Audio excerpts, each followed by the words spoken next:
بسم الله الرحمن الرحيم.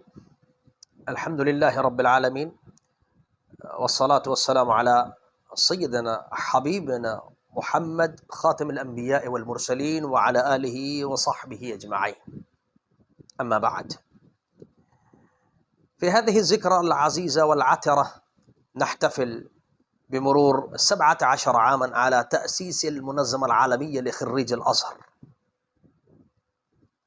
يسعدني أن نقدم أطيب التهاني، أخلص التهاني من قبل الفرع المنظمة الباكستان وأهل الباكستان، الشعب الباكستان، بهذه المناسبة الرائعة.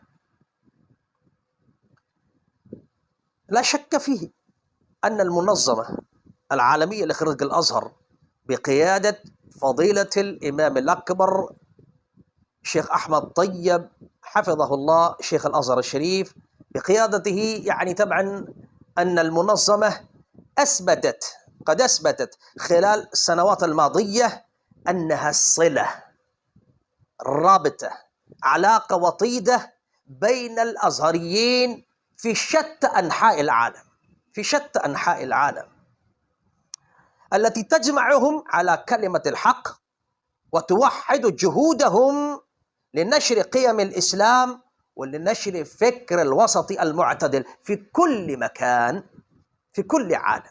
الحمد لله.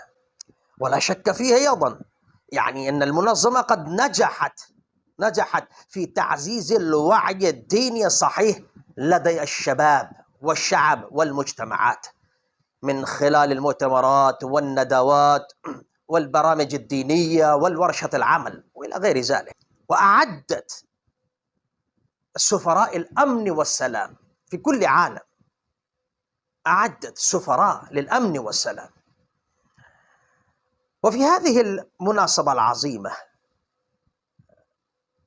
نوجه أسمى آيات التقدير والاعتزاز لكل العاملين في المنظمة. وكيف ننسى جهود العاملين؟ والله نحن لا نستطيع أن ننسى.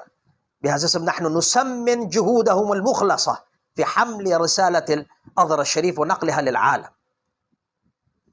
وإننا على ثقة تامة ونأمل من الله سبحانه وتعالى أن المنظمة تحت قيادة فضيلة الإمام الأكبر الشيخ الأزهر الشريف حفظه الله ستواصل رسالتها وستظل نورا يهدي إلى فهم الصحيح للدين. وإن شاء الله سنبقى وسنزل نحن الأزهريين ملتزمين بنشر هذه الرسالة السامية في أرجاء العالم، خاصة في باكستان.